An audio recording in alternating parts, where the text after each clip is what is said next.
There's one more person here that needs saving. What? Murphy? We are not done yet.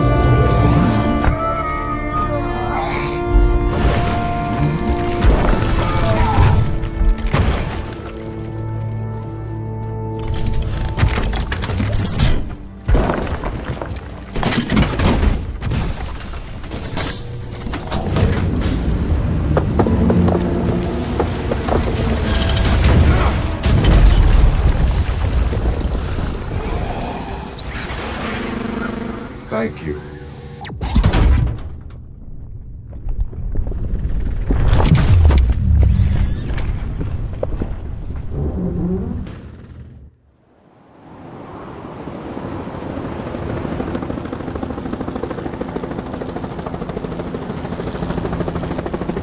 Does anyone see him?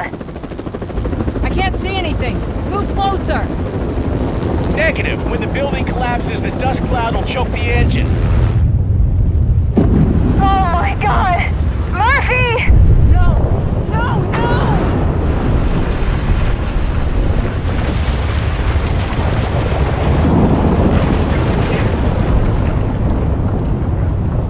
Wait! I see something! Is that him? Talk to me!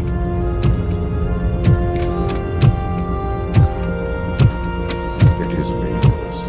It has always been me.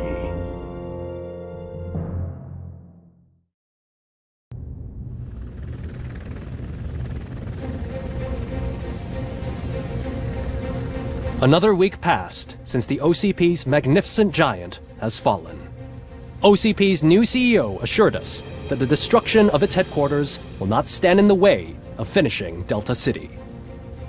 Japanese corporation Kanemitsu has already shown interest in OCP's most prominent project. We at Media Break welcome them with open arms. Delta City, yokoso! From the City of Wonders, we're back to Detroit. The city's debt has reached a new peak.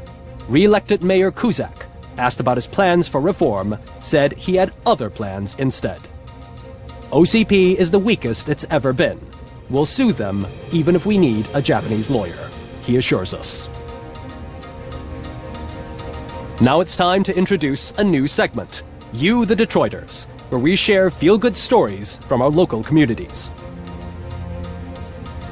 Disgraced Senator Farrell took hostages at the local theater and called for his reinstatement.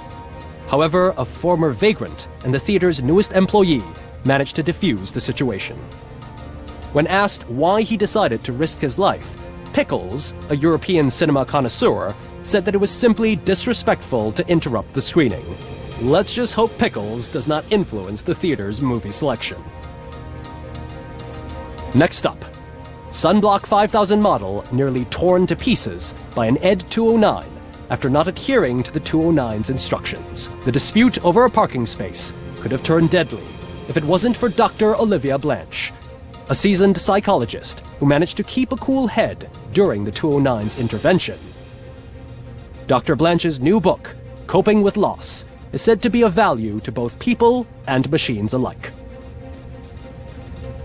A defamed reporter funded by terrorists after trying to illegally broadcast a hit piece aimed at OCP, Samantha Ortiz has been spotted collaborating with a terrorist group led by a woman known in the underworld as Bertha.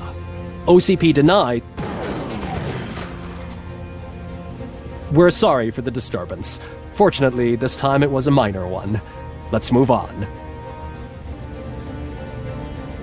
A new world record has been set in Detroit. A man called Funeral Bob attended his 1000th funeral this year. The record-breaking funeral belonged to Max Becker, a former OCP executive. As it turned out, Bob was its only attendee. The OCP delegation did not arrive due to a rescheduled business meeting. We hope the meeting went well. Moving on. The owner of a local restaurant, Onion Baji, in cahoots with a ring of zoo thieves. The restaurant was proved to source the ingredients through crime. The arrest was made by a rookie neighborhood cop, Ulysses Washington, and according to his statement, it wasn't the first animal he had saved. One question still remains unanswered. What happens to RoboCop's human status? Mayor Cusack distances himself from RoboCop and leaves no doubt that he will not be advocating for granting him human rights. RoboCop's efforts have prompted a public conversation. I hope OCP doesn't take him off the street. Who will protect us then? Ah! It's RoboCop! Robo, I love you!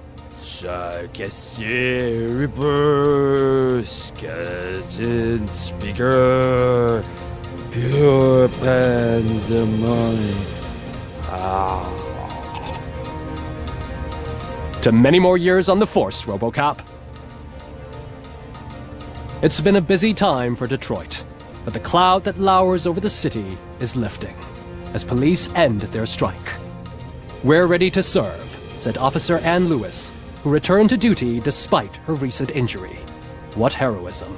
Detroit can sleep soundly tonight. The question is, for how long? That's all for today. This was Casey Wong. Until next time.